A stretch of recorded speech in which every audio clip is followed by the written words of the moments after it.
वाशिम जिल्ह्यात मान्सूनचा पाऊस हा 12, 13, 14 या दरम्यान बरसला। त्या अनुषंगाने अनेक शेतकऱ्यांनी आपल्या पेरण्याला सुरुवात केली होती। मात्र जवळपास आता 4 दिवस झाले या पावसाने खंड दिला आहे। त्यामुळे जिल्ह्यात आतापर्यंत 16% पेरण्या झाल्या आहेत। तसेच आतापर्यंत आज रोजी 74%च्या जवळपास पेरण्या रखडल्या आहेत। जवळपास कृषी विभागाच्या अहवालानुसार जर बघितलं तर 4 लाख हेक्टरच्या वर हे पेरण्या होणार होत्या। मात्र 68,000 हेक्टरच आतापर्यंत पेरण्या झाल्या आहेत। आपल्याजवळ काही शेतकरी आहेत ज्यांच्या पेरण्या आतापर्यंत रखडल्या आहेत। त्या शेतकऱ्यांना नेमकंच काय अपेक्षा आहेत पावसाच्या ते आपण जाणून घ्या। नेमकीच काय परिस्थिती सध्या जर पेरण्याची? परिस्थिती म्हणजे थोडी विकटच आहे, कारण की असं वाटलं होतं की यावर्षी मे मध्येच पाऊस झालेला आहे, चांगल्या रीतीने झाला होता, त्यामुळे शेतकरी सुखावला होता आणि सगळ्यांना वाटलं की आता आपलं म्हणजे वेळेवर पाऊस होणार, वेळेवर आपला हंगाम सुरू होणार, म्हणजे वेळेवर पेरणी झाली म्हणजे आपलं पीक चांगलं येणार असं सगळ्यांना गृहीत होतं।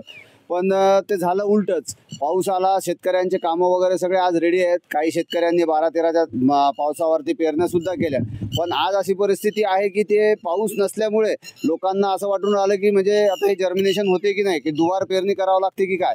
त्यामुळे आज सगळ्यांना म्हणजे भीती वाटून आलेली आहे। आणि जसं हवामान खातं असेल किंवा यांच्यानुसार सध्या सुद्धा असं कुठे पाऊस येईल अशा म्हणजे आशा कुठल्या वाटत नाही आहेत। फक्त एक अंदाज आहे की काही भागात थोड्याफार प्रमाणात सापत पाऊस होऊ शकतो। आता मी सुद्धा माझी हळद लावलेली आहे, आता त्याच्यावर मला माझं ड्रीप टाकण्याचं काम सुरू आहे। नाहीतर एक तर विहिरीत पाणी पण सुद्धा तेवढं नाही आहे, पण आता ड्रीपमुळे थोडंफार काही भिजू शकते। आणि 2 एकर सोयाबीन मी सुद्धा पेरलं होतं, पण हा वातावरणाचा असा अंदाज पाहून मी माझं सोयाबीन बाकीचं पेरणं थांबवलेलं आहे।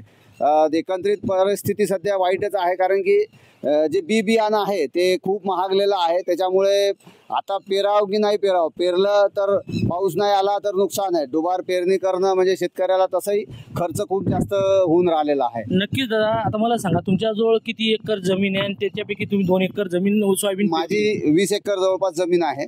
तर मी जमीन आता तुमची आता पेरणी मी 2 एकर सोयाबीन पेरलेले आहे आणि 1-1.5 एकर हळद लावलेली आहे। बाकी माझं सगळं तसंच मी थांबवलेलं आहे पेरणं। नक्कीच जर येणाऱ्या काही दिवसात जर पाऊस नाही आला तर हे बेमोसमी आणि ही जी पेरण्याची ही जी दिवस असतात हे वाया जातील असं वाटते का? नक्कीच, जर पाऊस हा लांबला, जसं आता मी 1-2 जे हवामान तज्ज्ञ आहेत किंवा जे हवामान खात्याचा अंदाज आहे त्यांचं म्हणणं आहे की आता 20च्या पुढं म्हणजे जवळपास 23च्या जवळपासच वाशिम भागामध्ये हा पाऊस येईल। तोपर्यंत आला तर साधारणतः म्हणजे काहीतरी सापत पाऊस येण्याची शक्यता आहे। त्याच्यामुळे ती भीती आहे की म्हणजे हा यावर्षी असं वाटत नाही की मृग नक्षत्रात जो पेरणी व्हायला पाहिजे म्हणजे शेतकऱ्याच्या आमच्या हिशोबाने किंवा पीक व्यवस्थित येण्यासाठी किंवा रोगराई न येण्यासाठी जे रोहिणी नक्षत्रात जी पेरणी होती ती खूप छान होते आणि त्याचं उत्पादनही चांगलं येते। पण आज अशी परिस्थिती वाटत नाही की मृग नक्षत्रात पेरण्या होतील म्हणून। नक्कीच हे होते आपल्यासोबत प्रगतशील शेतकरी सागर रावले। यांच्या मते ही जर आताची जी पेरणी आहे ते ऋतूनुसारच जर पेरणी नाही झाली तर याची मोसमी आणि पेरणी म्हणजे पेरणी लांबणीवर जर झाली तर याचा पिकावर आणि उत्पन्नावर बिन परिणाम होण्याची शक्यता आहे। कॅमेरामन सचिन राणेसह विठ्ठल देशमुख, TV9 मराठी, वाशिम।